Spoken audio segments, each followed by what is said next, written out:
বৃষ্টির দিনে কি দিবেন, গাছে কি স্প্রে করবেন, গাছে কি খাদ্য দিবেন, গাছে কি সার দিবেন, গাছে কি পোকানাশক দিবেন, গাছে কি পিজিআর দিবেন। কেন বলি, এই আগাছা থেকে আপনার পোকামাকড় জন্ম নেয়। এই মাকড়সার কথা বলি, সাদামাছি, জোঁক পোকা, জাপ পোকা, এগুলো কিন্তু আপনার ডিম পাড়ে, বাসা বাঁধে। পাতা হলুদ হয়ে গেছে, ভয়ের কোনো কারণ নাই। অনেকে বলে থাকে ভাই আমার গাছের পাতা হলুদ হয়ে গেছে, মানে অনেক টেনশনে থাকে। আসসালামু আলাইকুম সম্মানিত দর্শক, সকল প্রকার কৃষক, তরুণ উদ্যোক্তা এবং কৃষিপ্রেমী বন্ধুদের জানাই হেল্প এগ্রো বাংলা চ্যানেলে স্বাগতম। আমার ভিডিওটা আপনারা যে যেখান থেকে দেখছেন, দেশ এবং প্রবাস থেকে, বিশ্বের যে কোনো প্রান্ত থেকে। তো গাছ ভর্তি ফলন, এরকম দেখলে আসলে কার না ভালো লাগে, কিন্তু এরকমটা তো বানাইতে হবে। সবাই তো চায়, বানাইতে পারে না জাত বিশেষে। এবং নিচু জায়গায় পেঁপে চাষ করলে যেমন মারা মারা গেল, তারপরে এরকম ফলন আসবে না, গাছ লাল হয়ে যাবে, গোড়া পচন লাগবে, শেষ। আর জাত বিশেষের কথা এই জন্যই বললাম, আপনার জাত যদি ভালো না হয় এরকমটা আসলে সম্ভব না। বাগান করলেন, আপনার জাত ভালো না, ফলন আসলো না, লাভ নাই। তো একটা জিনিস আসলো, জমিতে ঘাস পাওয়া যাবে না। যেমন এখানে দেখতেছেন আপনার প্রচুর পরিমাণে ঘাস। ঘাস থাকলে কি হয়, জাত যতই ভালো হয়, আমরা বলি শাহী, রাজাশাহী, গ্রিন শাহী, এই জাতে কোনো ভাইরাস নাই, রোগ বালাই নাই, এটা কথা সত্য। কিন্তু এই ঘাস থেকে, এই আগাছা থেকে আপনার পোকামাকড় জন্ম নেয়। এই পোকামাকড় কি করে, আপনার এই যে পাতা আছে, পাতায়, তারপরে ফলের এই যে ভিতর সাইড, গাছের গা ঘেঁষে আপনার বাসা বাঁধে। যেমন মাকড়সার কথা বলি, সাদামাছি, জোঁক পোকা, জাপ পোকা, এগুলো কিন্তু আপনার ডিম পাড়ে, বাসা বাঁধে। আপনার পাতা, পেঁপের পাতার যে বিপরীত পাতা, মানে পাতার নিচের দিকে যে, ওখানে বাসা বাঁধে, রস চুষে। অনেক সময় কিছু কিছু পোকা আছে ভুমরার মতো, এটাকে আপনাকে ছিদ্র করে, নানা রকম সমস্যা। কারণ পেঁপে আপনারা জানি যে সব রকমের সবজিতে আঘাত বেশি করে, পেঁপেতে একটু কম আঘাত করে। তারপর আঘাত কম করুক আর না করুক ভুমরাই, কিন্তু পেঁপেতেও আপনার এই স্প্রে দিয়ে রাখবেন। সাদামাছির জন্য যা দেওয়া লাগে, মাকড়সার জন্য যা দেওয়া লাগে, সাদামাছি, জোঁক পোকা, জাপ পোকা, মাকড়সা, এর জন্য সানমেকটিন, ইমিটাপ, অ্যাসাটাপ বা তুন্দ্রা, এগুলো দিবেন। এখন লাল মাকড়, সাদা মাকড় ধ্বংস করার জন্য অ্যাবামেকটিন গ্রুপে যে কোনো একটা দিলেই হবে। ইমিটা ক্লোফিডের একটা দিলেই হবে, সাদামাছি, তারপরে আপনার গোড়াপোক, এগুলো দিলে আপনার কি হবে, এই যে সাদা সাদা ডিম পারে পোকামাকড়, তখন পাতারা কিন্তু কুচকায় যায়।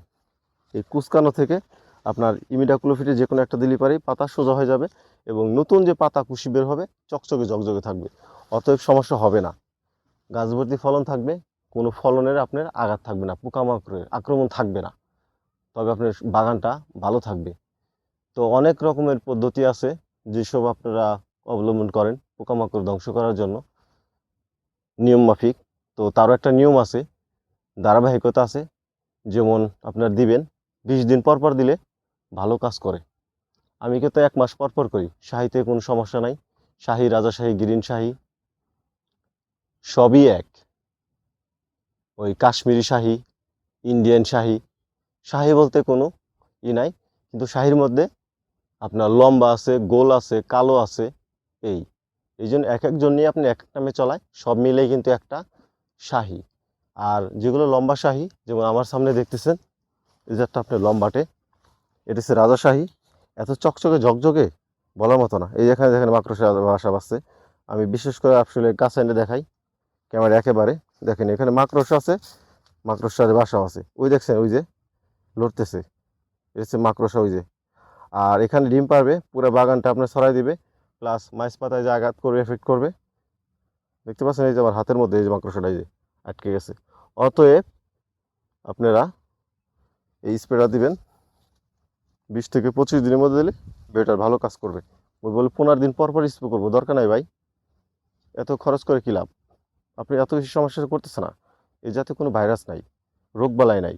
আমি বারবার তো প্রতিটা ভিডিওতে আসলে কম বেশি বলি। তো লাভবান করতে চাইলে অন্তত এই জাতটা করুন, বিশাল লাভবান করবেন, কৃষক কখনোই ক্ষতিগ্রস্ত হবে না। আশা করি এই আগাছা, এগুলো আপনার আগাছা নাশক দিয়ে ধ্বংস করে দিবেন।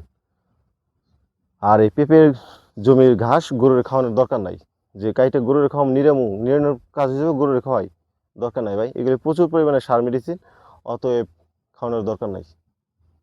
আগাছানাশক দিয়ে পুরো ধ্বংস করে দিবেন, পুরাই দিবেন, জ্বলাই দিবেন। এসিআর জিরো হার্ট আছে, ওটা দুর্দান্ত কাজ করে, আপনারা ওটা দিবেন, ব্র্যান্ড ভালো কোম্পানির। দেখছেন পাতা হলুদ হয়ে গেছে, ভয়ের কোনো কারণ নাই। অনেকে বইলে থাকে ভাই আমার গাছের পাতা হলুদ হয়ে গেছে, মানে অনেক টেনশনে থাকে। তো বৃষ্টির দিনে পাতা হলুদ হয়ে যাবে, পাতা লাল হয়ে যাবে, এটাই স্বাভাবিক, ভয়ের কোনো কারণ নাই। ঠিক আছে, এই যে দেখতে পাচ্ছেন যে পুরো লাইনটি কিন্তু আপনার পেঁপেতে একদম টুইটুম্বির ভরা। ভয়ের কারণে এই জন্যই নাই, বৃষ্টির দিনে আপনার বৃষ্টি নামলে গাছের পাতাটা স্বাভাবিক একটু হলুদ হয়। আবার সার দিলেন, সার দেওয়ার পর বৃষ্টি আসলো, অ্যাকশন করবে, পাতা হলুদ দিয়ে পাইকে যাবে। তো কারণ, ভয়ের কোনো কারণ নাই। দেখতেছেন এই যে প্রতিটা গাছ আপনার পুরো মই মই পরে পেঁপে, এই যে এই জায়গা নাই। ওটা দেখবেন আসলে আমি ক্যামেরা নিচ থেকে ধরি, একেবারে গাছের নিচ থেকে কিন্তু ফলন ধরে, এখানে ভরপুর ফলন থাকে, কোনো অংশ কম থাকে না। তো এইভাবেই টুইটুম্বরে ভরা। আর বিশেষ করে এই যে দূরদূরান্ত দেখেন কোনো একটা গাছে কম পাবেন না। জাত যদি ভাই ভালো হয়, যদি ভালো জাতের আপনার পেঁপে রোপণ করতে পারেন, তাহলে আসলে এরকমটাই হবে, কোনো একটা গাছে আপনার কমতি থাকে না। কৃষক চায় লাভবান করতে, আর লাভবান করতে, কৃষকের লাভ করাইতে যেসব অবলম্বন করে থাকি, যেসব ভিডিও দেই, আসলে অন্তত উপকৃত হবে, কেউ ক্ষতিগ্রস্ত হবে না। সেই জন্য আসলে ভিডিওগুলো দেওয়া, যাতে আসলে কৃষকের অন্তত উপকার করতে পারি। যেমন আপনাদেরকে আমি বলে থাকি আসলে গাছের গোড়ে বৃষ্টির দিনে কি দিবেন, গাছে কি স্প্রে করবেন, গাছে কি খাদ্য দিবেন, গাছে কি সার দিবেন, গাছে কি পোকানাশক দিবেন, গাছে কি পিজিআর দিবেন। কেন বলি, অন্তত যাতে আপনাদের একটু পরামর্শ দেই, যাতে আপনাদের একটু ভয় কাইটে যায় এগুলো দিলে, যাতে আপনারা বুঝেন। অনেকে তো নতুন, অনেকে আপনার পুরান, আসলে যারা পুরান তাদেরও শিখার আছে। আমি কিন্তু পেঁপে চাষ করি আজকে 6 বছর যাবত, আমারও কিন্তু অনেক শিক্ষার আছে, অনেক শিক্ষার আছে, শিক্ষার কিন্তু শেষ নাই। শিখাচ্ছে ভাই, শেষ নাই। আপনার যে শিশু, গুরু কিন্তু শিশুর মানে অনেক সময় শিশুর কাছে গুরু আসলে কিছু কিছু ক্ষেত্রে আপনার ভুল করে, তারও শিখার আছে, শিক্ষা শেষ নাই। আপনি যে যত সিনিয়র হোক তার কাছ থেকে শিক্ষা নেওয়ার আছে, আপনি যে জুনিয়র তার কাছ থেকে কিন্তু আপনার শিখার আছে। শিক্ষার দুনিয়ায় কোনো কিছুর শেষ নাই। তাই এই মূলত এই শিক্ষণীয় ভিডিওগুলো দেওয়া, এবং অনেক বেশি ফল দেখাই, সেসব যাতে আপনাদের উদ্বুদ্ধ করি, আপনারা যাতে এরকম বানাইতে পারেন, সেগুলো বলা। আসলে এই যে দেখতেছেন গ্রিন শাহী, রাজাশাহী, যেটাই বলি, শাহী সবই এক। এর ফলন কিন্তু আসলে গাছের গোড়া থেকে ধরে সাধারণত। তাই এখন অনেক বৃষ্টির দিন, অনেক বাগান আপনার ধসে গেছে, মারা গেছে, ময়রা শুকিয়ে আছে ডান্ডিগুলো, শুধু নিচে জমিতে চাষ করার জন্য। এই কারণেই যেমন এই জায়গায় দেখতেছেন আপনার, এই যে বিশেষ করে ফাঁকা হয়ে গেছে, প্রত্যেকটা জায়গায় ফাঁকা হয়েছে। এই যে বাগান, এই যে এই গাছটা ফাঁকা হয়েছে, এমন ফলন ধরে আছে, ফাঁকা হয়ে আছে। এই ফাঁকার মধ্যে আপনার পানি ঢুকে, গাছের এই গা ঘেঁষে যায়, এই গোড়ায় ঢুকে। এত মুষলধারে বৃষ্টি নামলে গোড়ায় গেলে তখন কিন্তু মাটিগুলো ফাঁকা হয়ে যায়। এই ফাঁকা জায়গাতে কিন্তু আপনার বৃষ্টি পানি জমে থাকে এবং ওখান থেকে পচন লাগে। তাই ঠিক যে জায়গায় আপনার ওই ফাঁকা হয়েছে, যে জায়গায় ক্ষত হয়েছে, আঘাত হয়েছে, ওই ক্ষত জায়গায়, আঘাত জায়গায় আপনার ওষুধ লাগান, মলম লাগান, তবেই তো কাজ করবে। আপনার যে জায়গায় সমস্যা, ঠিক ওই জায়গায় মলম লাগাইতে হবে। ঠিক এখানেও আপনার যে জায়গাটা আপনার ওই পচন লাগতেছে বা লাগার আগে কিন্তু দিতে হবে। অনেকে করে কি, লাগানোর অসুখ হওয়ার মানে যে ক্ষতটা হওয়ার আগে এই কোনো কিছু ট্রিটমেন্ট দেয় না। অন্তত এই জন্য ক্ষত যে জায়গায় হয়েছে ওই জায়গায় আপনার ওষুধ দিয়ে নিতে হবে, তারপরে মাটি দিতে হবে।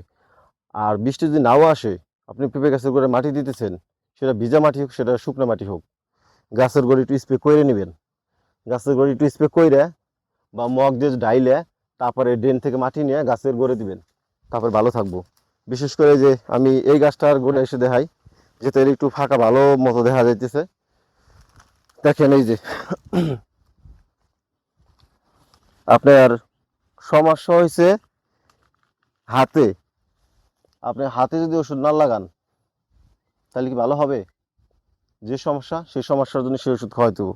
যেখানে এখানে দেখেন এই যে সাদা হয়ে আছে গোড়া, শিকড় সাদা হয়ে আছে।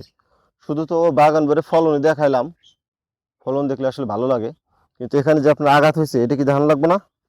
দেখেন তো এই যে দেখেন আসেন পুরো ফাঁকা হয়ে আছে। এই জায়গায় আপনার কি করতে হবে? ছত্রাকনাশক দিতে হবে। ছত্রাকনাশকটা দিলে পুরো রিমুভ হয়ে যাবে, কোনো রকম আপনার এই ঘা ক্ষত থাকবে না, ক্লিয়ার হয়ে যাবে। এই জন্য আপনাকে দিতে হবে গাছের গোড়ে ভালো, বাজারে অনেক রকম ছত্রাকনাশক পাওয়া যায়, সেটা যদি দিতে পারেন একবার দিলেই থেমে যাবো। আপনি নাটিবো একবার দেন, একবার দিলে থেমে যাবো। রিডিমলগুলো অটোস্টিন দেন, একবার দেন গাছের গোড়ে, ঠিক গুঁড়া মোড়া ভিজায় মলতে দেন আর স্প্রে দেন, পুরো আপনার গাছ ঠিক থাকবে। তাই ভাই বলি, এগুলো দেওয়া আসলে কোনো উদ্দেশ্য আছে।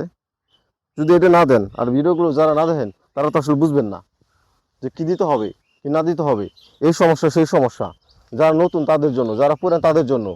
আমাদের এলাকায় অনেক পুরানো আপনার এই কৃষক আছে, তারা জানে না গাছের গোড়ে কী দিতে হয় এই বৃষ্টির দিনে। আর দেওয়ার আগে এই মাটি দেওয়ার আগে গাছের গোড়ে কী দিতে হয় জানে না। যদি এটা জানতো তাহলে তাদের এই সমস্যা হইতো না। দেখেন এই যে অলরেডি ক্ষত হয়ে গেছে, কাজেই এই মুহূর্তেই দিতে হবে। বাংলাদেশের যে প্রান্ত থেকে যে দেখতেছেন আমার এই ভিডিও, শুধু তাদের জন্য এই উদ্দেশ্য বলা, এবং দেশ এবং বিদেশ থেকে যারা দেখতেছেন তাদের জন্য। যেহেতু ইন্ডিয়া আমি ব্যাপক হারে আপনারা বিস্তার করে থাকি, ইন্ডিয়া যারা দেখে তাদের জন্য বলি ভাই এই পরামর্শ এটা দিবেন, আপনারা মুক্তি পাবেন। আজ এই পর্যন্তই। নতুন নতুন ভিডিও নিয়ে সামনে হাজির হব, সঙ্গেই থাকুন।